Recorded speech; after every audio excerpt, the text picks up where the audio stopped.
I got a question for Spaniards. I need to know, is this rude or is this just Spanish?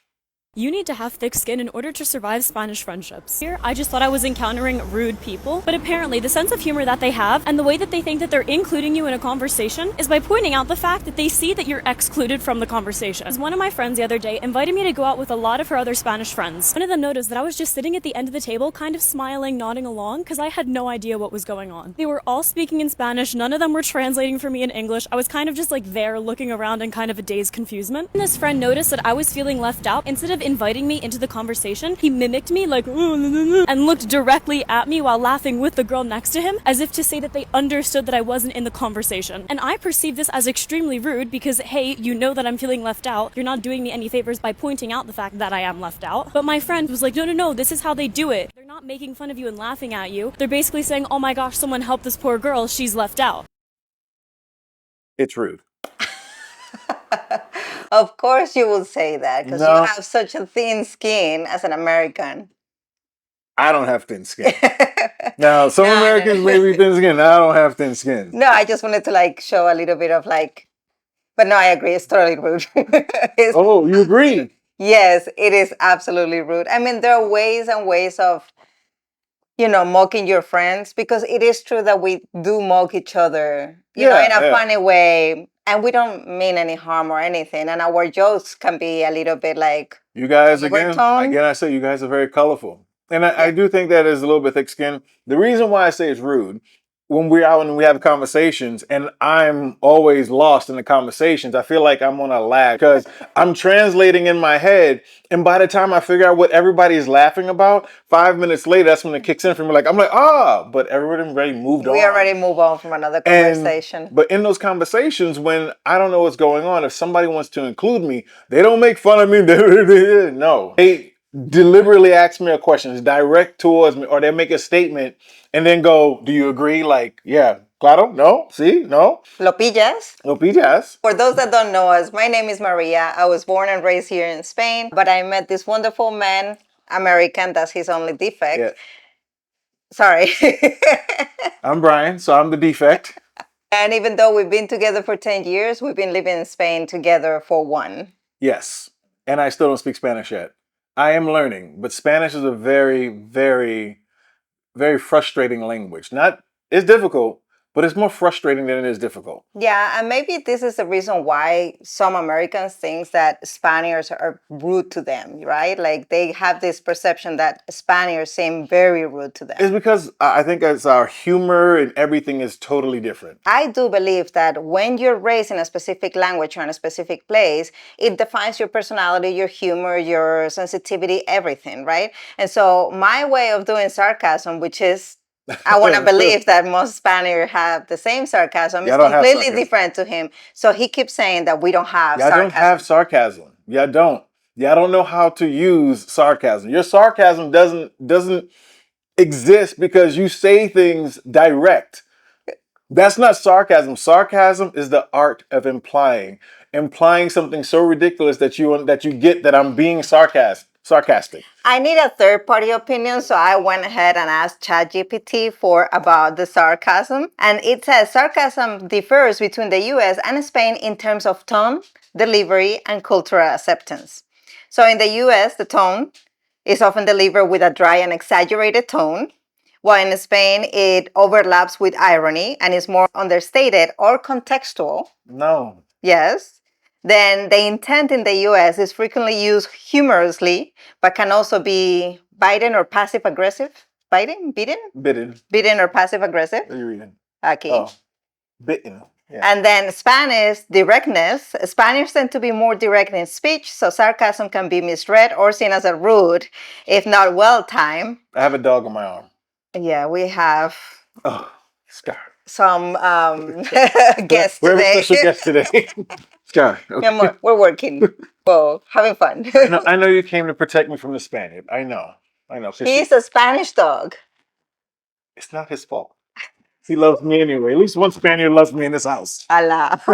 I'm sorry. Like, again, the sarcasm doesn't exist. And the reason why is because if I can't tell it's sarcasm, then it's not sarcasm. Just because you don't understand it doesn't mean that it doesn't exist. It's not about understanding. If you make a statement that doesn't seem sarcastic. Like she will go and say like, "Oh, that sign is pretty big," and I'm looking for a big sign, but apparently she's being sarcastic, and I can't tell. I don't see anything. You don't see the sign. You know why? Because it wasn't big. So I was being sarcastic. Sarcasm is not meant for me to figure out.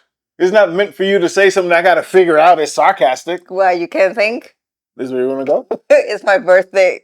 Spanish is one of those languages where a lot of things can be misconstrued. And it's because from a perspective of American, when we see you guys talking, it looks like you guys are arguing sometimes. It looks like y'all about to throw down. I'm like, man, this is an intense conversation. What are they talking about? Oh, how much they love each other.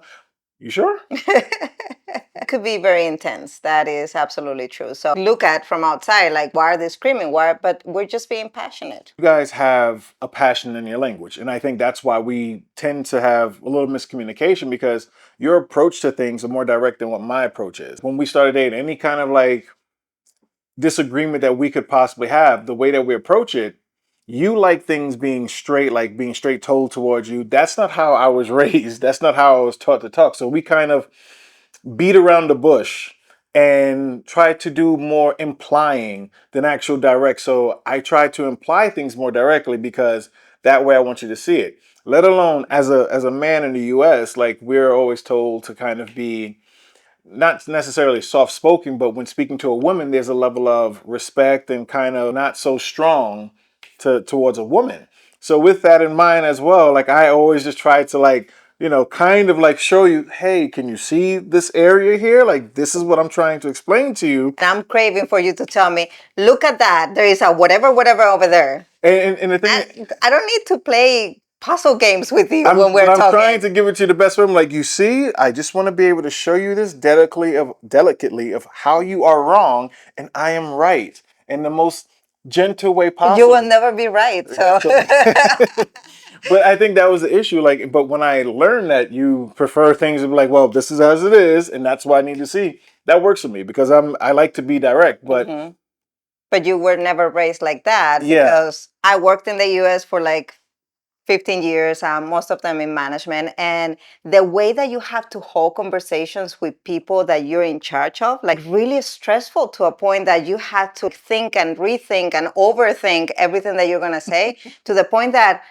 I do believe that it affected my personality in a way. Yeah, because I don't know. I don't know. I remember when I met you, you were not exactly the most friendliest, and even your coworkers were not exactly like, oh, she's a very nice person. No, they're like, she's mean. She's very like, you can't read her. So monotone. As an American, when we see these things of how you guys have this like passion when you speak or how we approach conversations, there's also the fact of like your humor is just completely different than ours. So we don't necessarily see it as humor because I hate to say that we're a bunch of like punks in the US and when it comes to this, but you guys can be very vulgar. You guys don't know how to keep clothes on. Every joke is always about a private part about you. You have too many sayings about all your private parts. I think we celebrate natureness. Nature or nakedness? Natureness. Nah, nakedness. But I also think that a little bit of that is some of the stereotypes about Spaniards, that we are indecent and like, we have topless beaches here in Spain, and that already gives you the thought process that we are, I don't know, like without prejudice or something. But I don't think, yes, we're very prone to like joke about body parts and there is nothing wrong with being naked or doing certain things, and for you guys through your eyes it's very uncomfortable. It's very uncomfortable. It's very I think that's the perfect way to describe it. I have seen your faces. So the first time that Brian came to Spain with me to visit my friends and family, he had a little bit of a hard time because I would have conversations with my friends and he'll be like, is that okay to say? I don't think that you should be talking to your friends like that. Or I don't think that's appropriate of a woman talking to a male friend. No. See, oof. Well, I remember this first one. The first one. The first one was we were staying at your friend's house and they always got to pee. They always have piss. Like, and they have to make an announcement. Tengo pis. Because if you're in a group setting and then you're going to get up, you're not going to get up and disappear. Voy a hacer pis. You can just say, I'll be right back, or I'm going to the bathroom. I don't need to know that you have piss. I'm sure you have something, But anyway, Exactly. Mario said, "Tengo peace," and so she responded, "You need me to come hold it for you?" And my face is like, "The you just I'm." Yeah, but you can beep it out. You don't have to cover your mouth every time you do it. Don't I'm be like, such a Puritan. because I don't need the YouTube gods to hate me. So like the hell you just said, and Yeah, he got upset. And that was just an example of like a yeah. lot of cultural shocks that he But had. now I understand the whole like humor and how for them that's nothing. Like one movie that told me how bad the humor here is what's the name of that movie? I believe it's translated. I'm so excited. I'm so excited. If you really want to see how crazy Spaniards can be with their humor, watch that movie. That's a specific type of movies that we make here in Spain. But Doesn't you mean that make the it here. society is But like you that. make it here. Yes. Okay then. You make it here. But that doesn't mean this is a reflection of society at Let me ask you a its question. Why would best. they is it for Spaniards? Yeah, it's Because nice. Spaniards would understand it. We understand the humor. You would understand the humor. Therefore, it is your humor. I can't go make I can't take that kind of movie and put it in the U.S. I love you. You know what? I know that you asked this question opening the video to Spaniards, but I would also love to hear anybody that is from a Latino background. Like, what do you guys think about Spaniards? Because we do speak the same language, but we definitely have different words, intent, and levels of bad words, I will say. Yeah, different level of bad words. Your bad words is just. So I would love to hear what they think. I think your bad words is probably I haven't explored all the other languages in the world of like bad words, but I think yours is very creative. Yeah. One of the phrases that you say is that I poop in the milk that your mother brought you. For me, that is just like, who thinks of this? Who comes up with this stuff? Like now my imagination is like seeing somebody squatting down on a table and over a glass of milk trying to poop in it because their mother brought it. Who? Why? I don't know. We shit in a lot of things. Yes, That's true. yes. That's true. But again, that's just one. You're either pooping in something, you're cursing something out, somebody is all kinds of things. The other one you taught me the other day, what is it, like silly dick or something like that? Gilipollas. Gilipollas? Yeah, I don't think I should be saying that on YouTube, but yes, gilipollas. Yes, but where I was going with that. Yes. I want to defend my word, but I can't. Insults in English are cool and everything, like son of a whatever. But an insult in Spanish, like all that emotional baggage and things that we have inside cannot be summarized into a son of a bitch or F you or anything like that. Like all that, yeah, it can be translated. And that's why when Americans watch movies in Spanish, I kind of get upset because you guys cannot really understand certain things because they're untranslatable. It's not that it's translatable. I don't think we'll get the value of it. Yeah. We won't get the value of what you're saying. And the reason why is because, again, you guys don't necessarily fight like that. You guys fight with words a lot. That's why you're so creative, because it's like, I can't hit you, so I'm going to say all the things I can to just piss you off. And I'm going to just come up with some crazy shit just for you. I'm just, ooh, I pooped in your mom's milk. I pooped in your mom's bed. I did all this kind of stuff. I poop in your dead people. I poop on all your dead people and your ancestors. Like you just have to get it out that way. Americans know there's a limit to how much you're going to say before we get physical with it. So I think that's kind of the reason why. Like we can, oh, F you, go to hell, blah, blah, blah. Yeah, it just doesn't carry. Even if you say with a lot of intensity, it doesn't carry on. But you see, our way of doing it is we are creating like steps. Like we're going through the process of a beatdown. That's how we do it. You guys, you just escalate the things you're saying. We are walking the line of saying, okay, here's the first one. Go to hell. What is your response? Nothing? Are you going to leave it alone? You're going to walk away at that point? Okay, you still engage with me. Okay, step 2. Well, F you. You going to continue? Okay, step 3. Now we can fight. Is this the reason why you guys are so fast to jump into going to other countries and start wars? Start war? Where did this come from? Sorry, I was using my directness of my language. Where did this come from?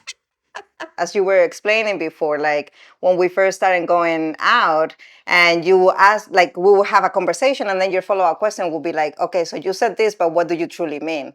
And I used to get so upset. I'm like, why would I mean something different of what I'm saying? Like whatever you hear is whatever I say. Whenever someone is talking to, I get to understand how they speak And that's very important to me.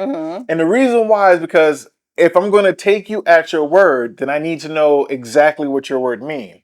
If I'm going to trust what you're saying, I need to know what it means. So when you say I'm paying for the groceries, to me, that means you paying for the groceries already. Not that you're still shopping and heading to the line to go pay for the groceries. So Maybe I'm about to pay. now that's not about to pay. Saying that you're paying is not about to pay. It's not I'm thinking of paying. It's not I'm going to go pay. It's paying.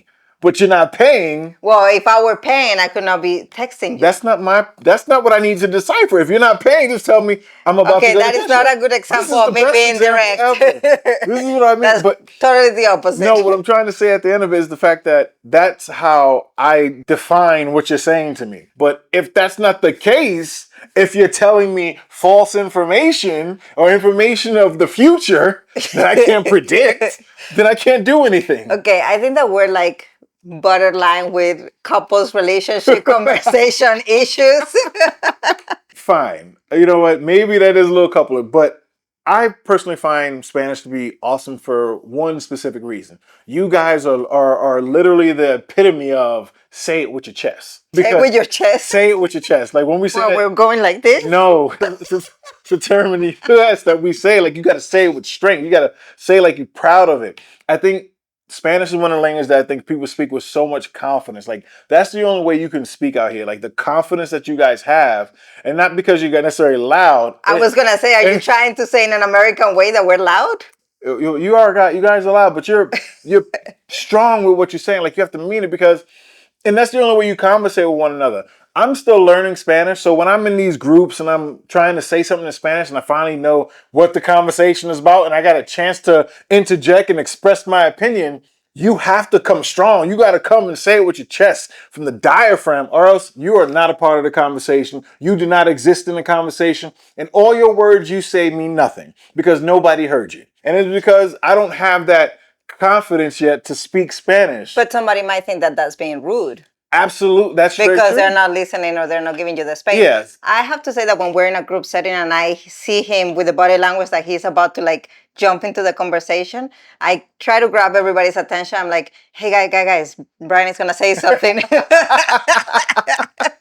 Because I know how low he can speak, and sometimes he even mumbles. Mumbles, yeah. So I'm not there yet with the confidence in Spanish because I'm still trying to make sure I don't say anything crazy or bad, which I do anyway. But everyone comes out and they're like, "Hola, ¿cómo estás? Muy bien, ¿y tú? Sí, blah, blah, blah, blah." And here I am. Hola, ¿cómo estás? Oh, so based on the video that we watched at the beginning of this video, this is what I have to say. See, this is a way that I would say something that it might sound rude, but it's not. It's a way of me making sure that my husband is being heard and he is being part of the conversation. Like if we're in a group setting and I see that he's about to talk, I will go and say, hey guys, since he doesn't know how to speak loud, let's quiet down so we can hear him. And I know that that can sound very rude because it's like I'm insulting you, but I'm not insulting you. What I'm trying is to approach the situation in a humorous way of, venga, que como no habla fuerte, atención. You know, when we out with a group or something, people still ask me a question direct to get me to speak, to get me to try to speak instead of making fun of me just being quiet, because I can look like I'm in a different world when they're talking. I look like a lost cat. Yeah. Now, another thing that I think that goes with our directness, expressiveness, and even our body language, we like to look at the people that we're talking to in our eyes. And like I know other cultures have a different like approach to this kind of things. I'm gonna be real honest here. It's difficult for me to look a woman in the eyes and talk to her. And I'm not saying like I need to look somewhere else. It's just that I feel in the U.S. is very traumatizing. Okay, the U.S. can be very traumatizing where you don't want to get any kind of like cases or sexual harassment or communication or falsified things in a sense, because anything you do, someone might want to just sue you for it, you know, create a false allegation against you. And for me, I kind of just have this thing where I just don't like having those conversations. So I will talk. I'll be like, hey, I'm talking to you. And then I look somewhere else. When I was living in New York and I have people from Spain visiting, I will give them the heads up of don't look at anybody in their eyes, don't stare at anybody, That's the because other we thing, have too. the tendency to do that. If you see a drunk person in the streets in the U.S., don't look them in the eye. They're like a T-Rex. You don't exist. They can't see you until you lock eyes with them. When they lock eyes, then they'll tell you It's done. it's done. That's it. It's over. But when I'm speaking to another man, like, yeah, I can look the guy in the eyes and talk to him or whatever, and that'll be it. But it's two sides for me. For me, one, as your husband, for me, I never want to be in a position where I give another woman power over her. So no woman would ever be able to come in and say, "Oh, I seen your man looking at me," or "I seen that this guy smile at this joke." But I don't think that I know it that's doesn't exist. gonna happen here. I know that's not going to happen here, but it's just my own personality and my way of operating in a sense. So when I'm having these conversations with women and I'm trying to have these conversations, like if we out with Nala and Scar, like I would say something like, "Oh, see," and then I look at Nala and I start saying words and like, "Oh, Nala," but I'm still talking to them in Spanish. Yeah, but you gotta be careful with that, because here it can be considered rude if you don't look at people's eyes when you're talking to them. Oh, that can be considered rude, but saying you're not talking is not rude. Spanish. I'm sorry. Somehow I'm still married to him. Very strong with what you say, also loud. And I think all those things can seem, from an American perspective, aggressive. In the U.S., if you get loud, that's just automatically you being aggressive or you being condescending. Yeah. It's In the looked US, at, you have to watch your tone of voice. yeah, That's true. it's seen as something very negative. Yeah, unless you're partying, you're in a bar, in a discotheque or something. Otherwise, raising your voice, it is considered like really... It's negative. It's Yeah. a very negative connotation. Now, talking about rude, something that it's hard still up until this day for me to deal with is when I'm talking to you or when I'm talking with an American in general. It's like, I don't have your full attention. I don't know if it's your attention spam. I don't know if it is because my accent makes you like detach of the conversation. Like, I don't know what it is. And this happen. Maybe it's me. Listen, maybe I'm just generalizing American citizens, but maybe it's my problem. I feel like this is a direct shot at me. No, because this used to happen at work too. Like, I will be presenting things and I would have to almost start dancing so everybody will keep their eyes on me. This is just from me noticing how you guys speak to each other. Yeah.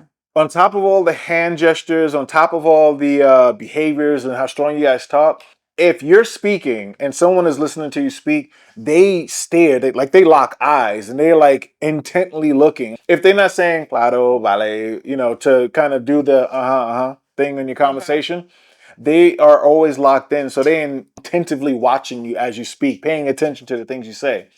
As an American, a lot of times we just seem more detached because we just do that autopilot thing like, yeah, okay. And then we turn away. See, that demeanor is like I don't care. Yeah. It can come off very rude, and times it is rude, but that's just it depends on who we're talking to as well. Yeah. It's not just like everyone all the time. It's just who we're talking to and what we're talking about. So you were saying that I was a board manager? That my people didn't want to listen to me? You're the one that said it. I didn't say it. You're the one that had this problem, apparently. When I talk, people listen. It's just quite interesting how languages really like shape you as, everything, not how you are, your personality, and so on. But it also shapes the way that you see the word. I think in English. Even when I'm trying to speak Spanish, I think in English, and that's one of the most difficult things to kind of get out of, that mindset of thinking in English when I speak to people, as opposed to how Spaniards speak to each other. That's where my problem comes in with trying to learn Spanish, is because when I'm trying to say something to you, I think of how I would say it in English, and then I'll try to get the words from Spanish to put it in that kind of like structure of saying it to you. And that doesn't work. When you're at a restaurant, if I'm ordering food at a restaurant in the US, I would say, hey, can I have the blah, blah, blah, or this, or so on, or whatever. Now, I'm going to just translate what it is in Spanish to English. In Spain, they just basically say, bring me. Put me. Put the toppers here. Bring me some beer. It's just like, so like, bring me this. You're not asking. I mean, you can also say, can you bring me this? It's not about what we don't It's not about what you can say. It's about what you guys say. Put me a beer. Would you put me a beer? That's not would. There's no. Okay. You put me a beer. That's what that translates. But it's a question. It's not a question. Where's the question? I don't see ¿Me pones una cerveza? I'm writing it right here. I don't see a question mark. Question mark. It is true. It is true. Yes. I work as a translator a few years now. There is a lot of translations that cannot be done literally because it would not mean anything. It will change the context of what you're trying to express. And because of that, like if you go to a restaurant and you say, sería tan amable de ponerme, traerme, you will lose the waiter. I already lost what you just said. Exactly. Because you just go to the point, ponme una cerveza. Hace calor, tráeme una cerveza. There's always this level of emotion that I think that as an American, we don't necessarily understand that you guys have in what you speak, because we don't speak with so much emotion. We don't speak with that kind of fiery passion that you have. We just speak to get our point across. And if we don't feel our point is getting across, then we get loud. Then we start screaming. Then you start a fight. Then we start fighting. Then you go to another country and start a war.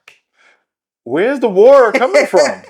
Americans tend to think that because there's so many countries that speak Spanish, that we all speak the same Spanish. Yeah, absolutely. I know. I think we know where you're going. But at the end of the day, I was the one that went to school in the U.S. I was the one that took Spanish 101. And that's where you stayed. And that's 101. See, this is not rude. This is me being like funny with my husband. But here's the thing.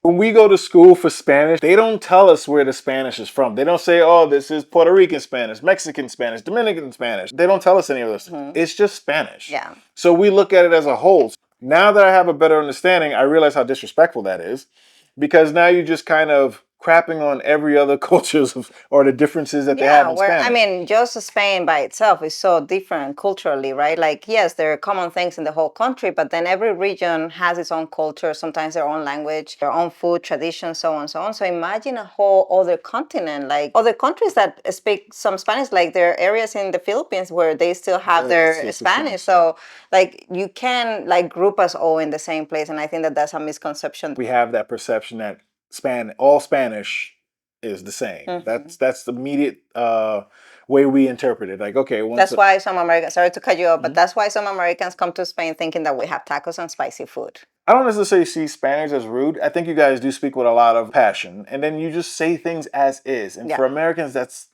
not a way we can go. Because we have so much censorship in everything. The way we speak, the way we do things, the way we interact with one another. There's a level of censorship, also a level of concern and care that we have to be careful with now. Yeah. Of course, there is a lot of rude Spaniards. I can be rude a lot of times throughout the day. Can be? But that doesn't mean that it's like a thing that the Spaniards are rude to Americans or to anybody for that. Rude. It's just our way of speaking and expressing ourselves. You gotta remember, the Spanish that we get in the U.S. is like soap opera, Mexican Spanish, and they're more gentle talking. Yeah, it sounds like they're singing. They're friendlier. It seems friendlier, and like, oh, mi compadre. Okay, that's a very big stereotype right there. Exactly. That's what we get in the U.S. We don't get this kind of behavior or even this kind of temperament in how you guys speak here. So we're limited on that. When a waiter says something and there's no we're used to the customer service smile, like, oh, how can I help you? You don't do that here. So it just comes off like, what do you want? Why are you here? Food, please. That's how it comes off. All right, so let's explain it to me. Okay, please explain it to me. Along with the lines that we have been talking about, I want to share with you how we call our friends. So when you see a friend from all your life or, a really close friend, actually just any friend, if it's a female friend, a woman's friend, you say, hola tía. If it's a male, you say tío. I know now the new generations are using the word bro, because I guess it's cool. It's cool, but it's not your word. We never said bro before. It's not your word. It was tío and tía.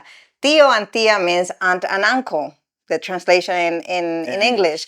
But that's a daring way of calling your friend. Like you're talking to your friend about a problem or, this happened, oh, tía, this and this and this and that. Blah, blah, blah. So we use the word tía, tío, like, sister, girl.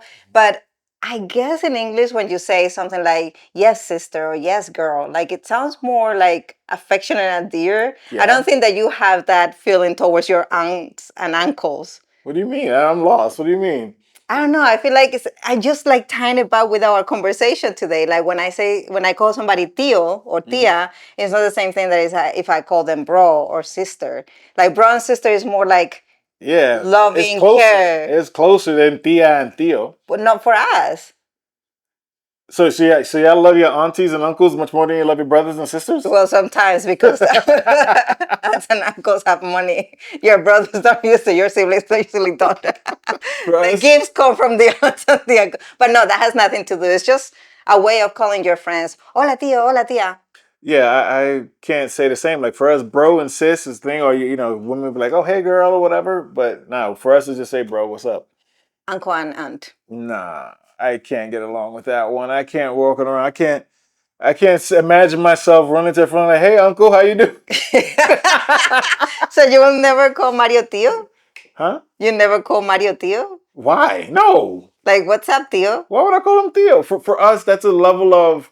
It's not necessarily a level of respect. That's a level of authority that you put in someone up here. There you go. And that's not what we do. So we're being rude because we're calling our friends tíos and tías. No, that's fine. That's fine that you want to put that, but then you for us is like you're saying that they're in charge of you. Like, oh, they're your guardian. No. That's what is your aunt and uncle then? Are they not? No, they're the fun ones. They're the ones that give you the beer. They're the ones that your parents leave you with, so they're in charge. Like, no. No. That's how I see it. That's how any American would say it. Like, we do have things like when we call someone a nickname, like, oh, you know, that's or even like a basketball player, like this Kyrie Irving, we call him Uncle Drew. He dresses up like an old man and play basketball and beat up on little kids, but for us, that's what it means. Like at this level, you're older, you're respected, someone to look up to. That's what uncle is. And auntie, you look up to them. They're not on the same level as you. You look up to them. But for someone on the same level as me, that's why you're my brother. Yeah, but when I say tío, tía, I don't mean like you're my uncle, you're my aunt. It's just what it translates the word to. But I don't talk to them like if they were that figure. And this is why now the new generation is using bro, because they understand. Yeah. No. Yes, sis. Sis. Did you know about tío and tía? No. You never heard me talking to Alicia and say, jotia, blah, blah, blah. No. Well, pay attention tonight. Don't say it tonight just to say it. We won't say it just because of saying this because Soraya is coming, so I'm sure we have a lot of things to talk. So we're going to say jotio, jotia. I'm sure you're not. Like, I've been with y'all. You never say it. Yes, we have. No, you don't. What do you know? I don't know. Exactly.